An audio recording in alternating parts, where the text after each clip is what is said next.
serious?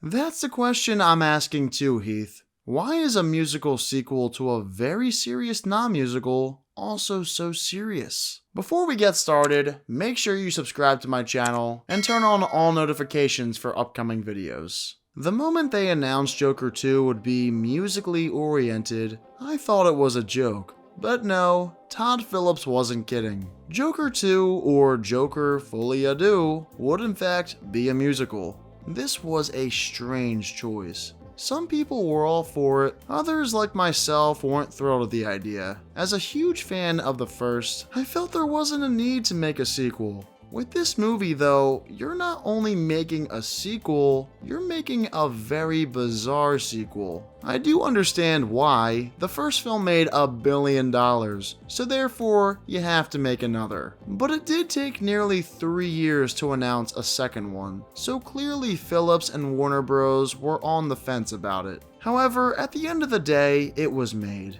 And sadly, just about every fear I had for a Joker musical sequel came true. There's a few reasons why music simply doesn't work in this type of Joker movie. First, the tone is all over the place. If you look at the first film, the tone never changes. It remains dark, suspenseful, and thrilling. Whereas in Folie Deux, while retaining dramatic elements from the first, you can't help yourself but laugh whenever they randomly start to sing. The mix of these two polar opposite tones doesn't work at all. They either should have gone all in on the campiness, exactly how a Joker musical should be treated, or, like the 2019 film, have this be nothing but serious. Think Les Miserables, except Joker themed. Instead, they teeter back and forth between campy and serious, when they really should have just leaned fully into the campy side. So again, I ask, why so serious? Another reason why the musical elements don't work is because they're so random. At one point, you're in the middle of an intense courtroom scene,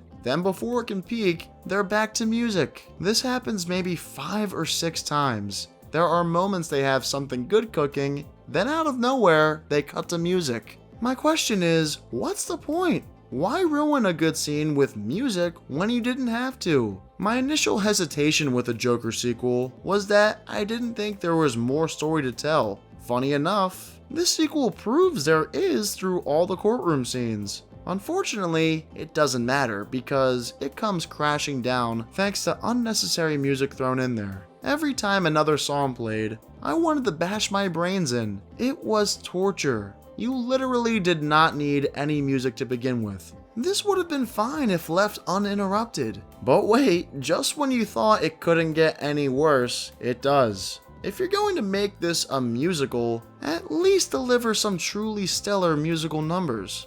Well, they couldn't even get the musical aspect right. I'll admit I'm not a big musical guy, but when musicals put on a show, I usually enjoy them. Make the songs catchy and memorable. Do something extraordinary from a choreography standpoint. Do not do whatever this film did. The music just flat out sucks. It felt like they kept singing the same song over and over again. There's nothing that pops out as, wow, that was different. You know, that sounded really catchy. I'll add that to my Spotify. Nope, none of that. The music isn't good. And they know it too, considering not a single song lasts more than 2 minutes. There's barely any choreography either, which is a total bummer. What you get instead is a plethora of half-assed, forgettable musical numbers. When Folie Deux was officially announced, I at least expected to get one musical number on the same level as something like the song America in Steven Spielberg's West Side Story. Yeah, no, nothing that we see in Folie Deux comes even close in comparison. Music-wise, the only thing I actually liked hearing was the Oscar-winning score again from 2019's Joker. Anytime they played the melody from the bathroom dance scene, it instantly reminded me of the good times 5 years ago. But then of course, the characters begin to sing again, and you're taken out of the riveting sequence.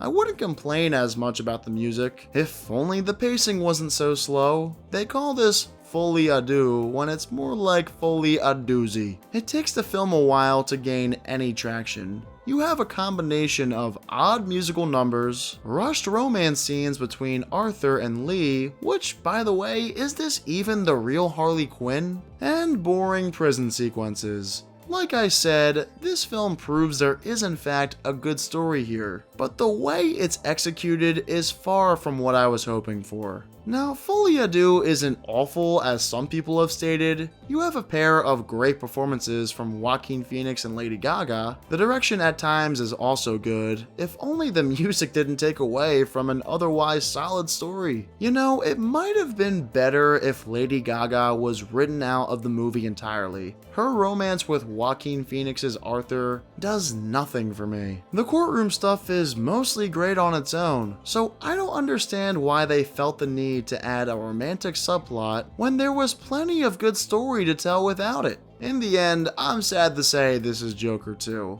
It feels more like a meme than a real movie. A film that doesn't know what it wants to be. What tone were they aiming for? Is this supposed to be more of a romantic film? Was Lady Gaga's so-called Harley Quinn part of the story only for money's sake? Hoping they draw more viewers to theaters because she's popular? Were they even serious about continuing Arthur Fleck's story from Joker 1? It doesn't feel that way. I view this as more of a cash grab. Unfortunately for them though, that backfired. Now many people will be upset at the ending, and of course I won't spoil it for those who haven't seen the movie yet, but all I'll say is, to me, this ending almost completely ruins Arthur's character development from Joker 1. I will leave it at that. So those are my thoughts on the unnecessary Joker sequel, Joker Folie à Deux. But I'm curious to hear your thoughts. Do you agree with my opinion on Joker Folie à Deux? Or did you actually enjoy it and think it was a necessary sequel to make? Let me know all of your thoughts down below. And of course, as always, thank you all so much for watching this movie review. Again, if you have not done so already, make sure you subscribe to the channel and give this video a thumbs up. I'll catch you guys in my next video later this week.